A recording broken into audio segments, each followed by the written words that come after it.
nagsok na sila sa pungsod, ipindog si Jesus sa madapit, nga patag kauban sa kapitan sa iyang mga tinungan. Dito may daghang tao nagikan sa tibuok Judea o sa Jerusalem o sa mga syudad sa kabaybayunan sa Tiro o Sidon. Unya pinanaw si Jesus sa iyang mga tinungan o limon. Bulahan kamo mga kabus, kay ninyo ang harian sa Diyos.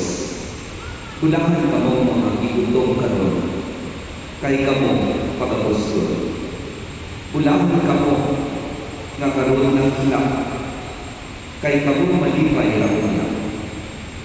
Bulahan kamo unang mga tao magluon, umang sa lingway, umang ugan-ugan kaninyo, umang ingon nga kamo madawtan.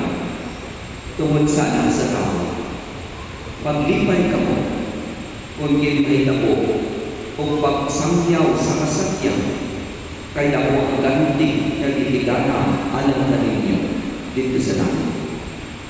Kaya bilang mga katigulangan, naghimo sa imong nagdo sa mga propeta.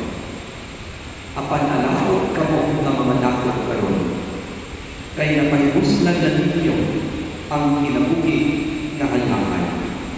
Alahot kamo mga busog karon, kay kabuhiya kanunay tutumon. Alahot kamo mga